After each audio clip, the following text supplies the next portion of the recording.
Jen Cross is a writer, workshop facilitator, and performer based in Oakland, California.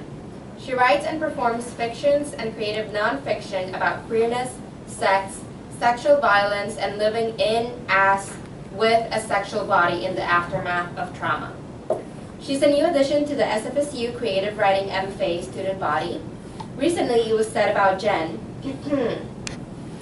Jen has pie every morning because Jen does what she wants. Everybody welcome Jen.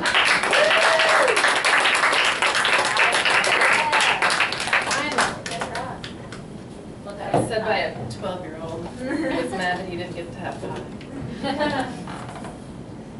I don't know how to do readings if I am not also in high school. Hi everybody, thanks, this is amazing. You're tremendous. I can't even believe I have to follow you, it's not fair. Also everybody else. Ridiculous, ridiculous, ridiculous. Thank you so much.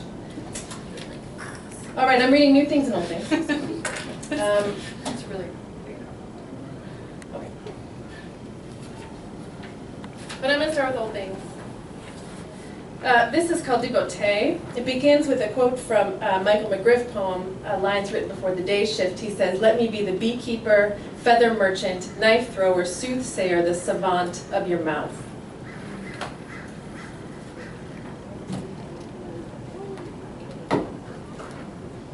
After so many years not allowed much below any belt, I would like to be the connoisseur of your cunt. Want to learn its comings and goings, want to plant the long draft of myself at the meat, the swell of your hard thighs, and bring yes to dance there between my tongue and your drench.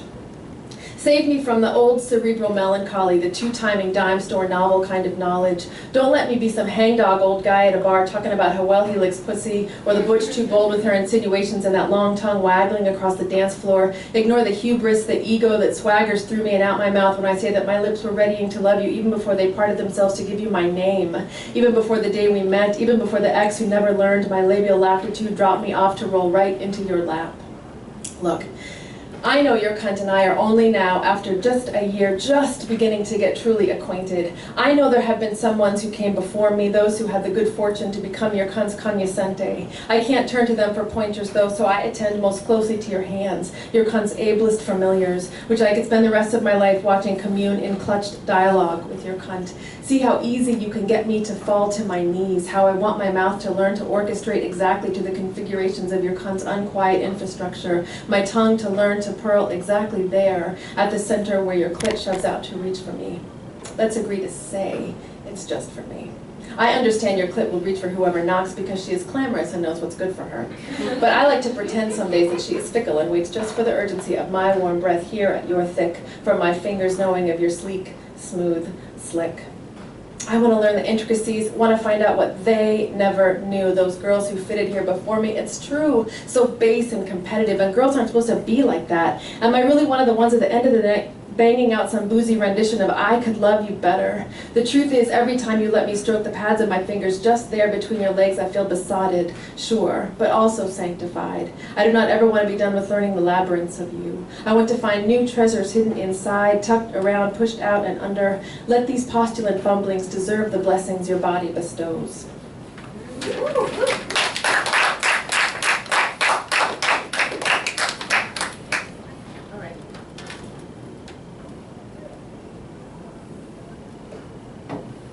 This is after a poem by Patricia Smith, What You Pray Toward.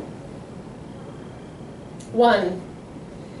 Dig for the joyful story under the terracing of loss into sands of possibility, the mess of sex and wanting and laughter and now. 2. When did delight return to coming? Only after those years of obsessive orgasms, the ones that took hours under the vibrator, stiff muscles, thoughts wandering to schoolwork, to chores, to faces she didn't want to see, and she had to keep bringing herself back. This, her practice of meditation. This, her attention to the new breath of her desire. I want to tell you the story, show you that girl under the covers in the narrow dorm room bed, face contorted in not pleasure but frustration, and inside running through the Rolodex of fantasies trying to get something that works. She was retraining herself. This was boot camp. She was learning to come without envisioning incest or rape, and when she did, finally, aching and sweaty, she wept for the miracle of it. 3. During the years I was a boy, I spent months, at least, let's tally up all the minutes, of stolen time with the body that I wasn't supposed to have, the girl's body that lived under the butch I struggled so mightily to inhabit, hundreds of orgasms, acres of panic, and so much lack of joy. 4. I was asking about delight, and here we are discussing incest, but you did mention orgasm after all. Since when is orgasm about delight, or ease, or play, or comfort, or pleasure? 5. I wondered what it was like for women who didn't have to cart their orgasms into their sex like an anvil or a pot of coffee, something to be seeded and grown and harvested and dried and roasted and ground and ground and ground and boiled and steeped and cooled before anyone got any kind of fucking high. Well, let's be clear. There was a high, eventually. I wondered what it was like for women whose orgasms just arrived, just were, maybe not easy as breathing, maybe not that autonomic, but closer to what those books said when we were kids, you know, like a sneeze, but more pleasurable. 6. I want to ask you what it's like coming the way you do, so easy and majestic. I swear you make me never want to take my hands off your body just to watch you do it, like that. But how could you explain your experience of your orgasm not having known any other way to come? Like explaining how water tastes, what you see when you close your eyes, what it's like to have your particular hands or mouth. What's it like? I want to whisper to you while you're doing it, being able to come whenever you want to. Just like that, with just your hands and imagination. 7. I wrapped myself hard in the story of my difficult difference, my body's struggle, forgetting that orgasm and we have a relationship that just keeps opening. She shifts through these sands, and all I have to do is listen for her to tell me how to find her again. We keep reaching together, she and I, and one day there was delight in the place of the nausea that used to coat the inside of my contractions. That was miracle enough for this lifetime. That orgasm could mean laughter, accepting as freely given what we thought we would always have to steal.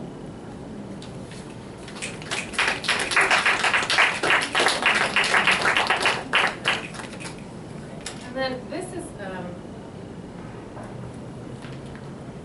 the water drinking. This is from a thing that I'm working on for my creative nonfiction workshop. And I'm just going to read sections of it. It's called Impotence.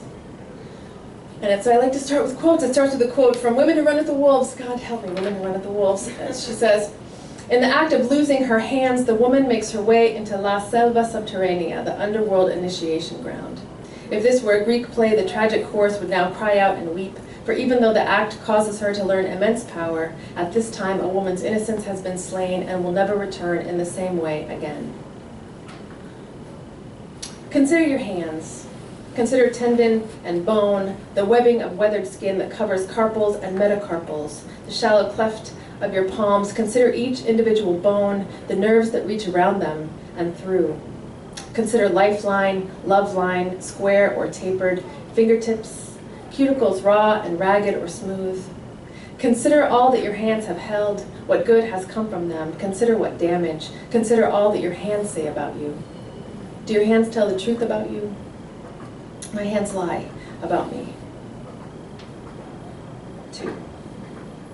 The first time I saw the shard, it was sticking out of my right hand.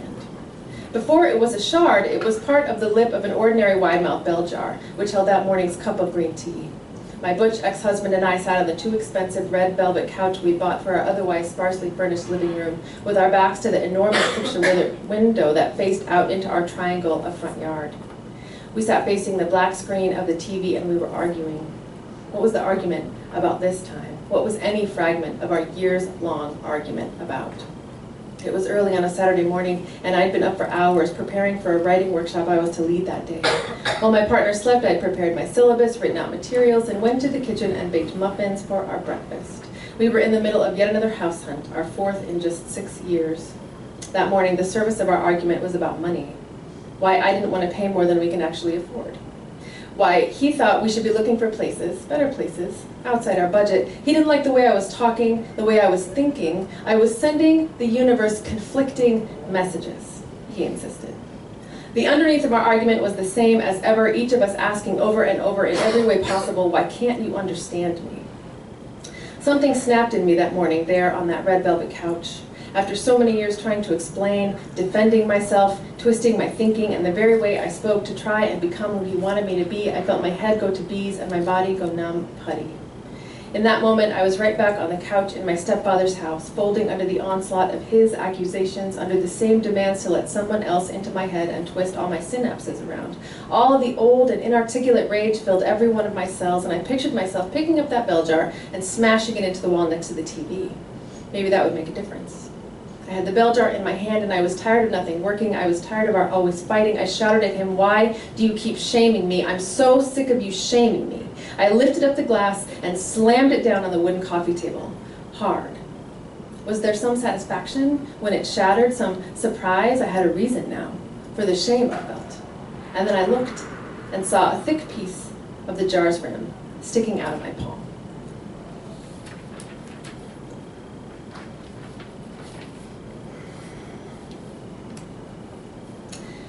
Six. Hands hold history and knowledge, memory and longing. Hands hold infants, loaves of bread, shovels full of dirt or snow, lovers' bodies. Hands take the wheel, take the ball, take the needle, take the book, take the cake. They manipulate tiny pieces of digital equipment, pens, pencils, paintbrushes. Hands hold the ingredients for a meal. Hands hold back screams, hold in rage, hold someone down, hold a parent's genitals, hold a rapist's head. Consider your hands' untold stories. Consider everything your hands have held, how your hands taught you about the world. What did you learn through your hands? What lessons did your hands refuse to teach you? What lessons can't you get your hands to unlearn? 7. My first female lover was the one who taught me that my hands had power. I was 20 years old the first time we had sex, which was also the first time in my life I'd done something sexual with someone consensually before my stepfather did it to or for or with or in or on me. In her college bedroom on a quiet Sunday morning, our bodies spread out on her shabby twin mattress on the floor, I couldn't believe how well my hands seemed to know her body. How easily, can we say naturally, my hands took to her skin and curves and damp. She didn't believe I'd never had sex with a woman before, and I'm not saying this to brag. I'm saying something about listening to what your body tells you, to what your hands tell you. At 20, I could barely hear my body anymore, but when I touched her, my hands said yes. That was in 1992. It was almost exactly 20 years before I trusted that one simple word, however. First, I had to throw every no I could think of in the way.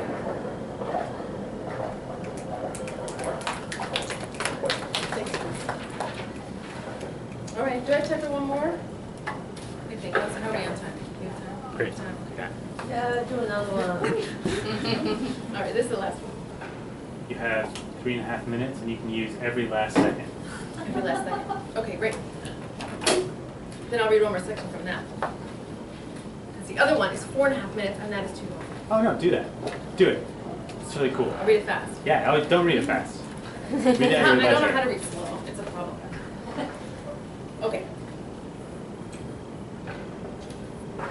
Touch me like this one touch is all that matters. Like the skin of your fingers here stroking across the small of my back in our slow morning bed is all you ever wanted to feel. Touch me like you've never met me before, and like I'm your old lady, and like you wake up every morning just hoping to feel your cheek under my palms, your palms on my belly. Touch me like you know nothing about my history, like you don't know that my stepfather's already stroked nearly every place you could find on me to touch. I want your hands to filter across the landmines he left, and without ever once being aware that you are doing it, begin to unearth them from me. Touch me like you know my story, all of it, even the parts I can never manage to speak aloud, but can only shape with dropped glances, sudden hesitations in my speech, sharp inhales, and all those stupid tears. When I cry, I want you to touch me anyway. I want my tears to bring your skin closer to mine. I want you to touch me from the inside out, and sure, I mean with your whole hand and mouth, but really I'm thinking of something deeper. I mean I want you to help me touch the parts inside that haven't been touched in decades, the parts that went into hiding, the parts that went underground.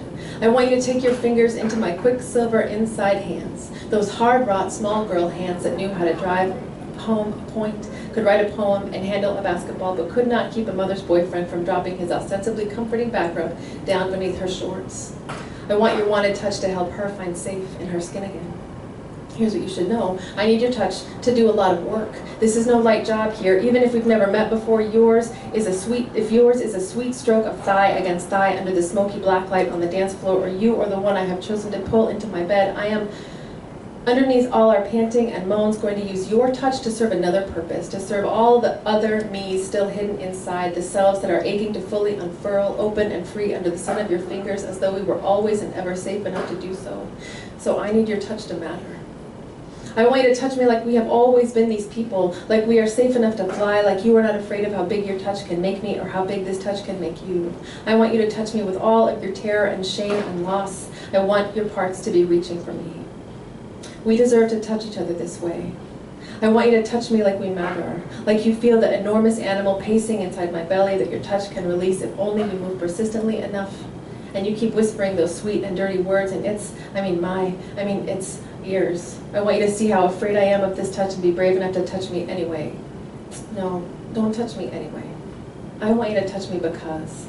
Not in spite of anymore. I don't want any touches to offer apology. I want you to touch me because you know exactly where my body has been and still you want to place all its fragments into your throat and sing them, us, the rest of the way home. I want it because now, and then I want it beyond. I want your touch to go underneath and around the incest in my body to the places that never knew about harm. Do you believe me that there are places in my body that never knew about harm? I mean those parts in me that something wise and old took into the palm of her hand at the first sign of impending doom, breathing over them. Go inside now, where you can be safe.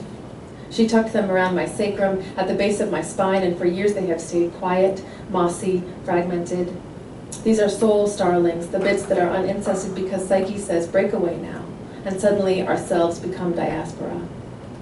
I want your fingers to help me refit those parts, those feathers and birdsong fully into the skin of me.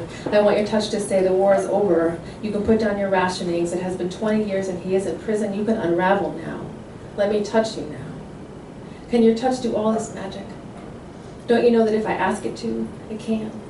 Don't you know that if I can stroke hope and want into your inside protecteds too? When we choose it, when we're ready, our hands can whisper or sting or sing or push the secret spells that swell again our whole selves into a place that's safe enough to hold joy. Thanks, you guys.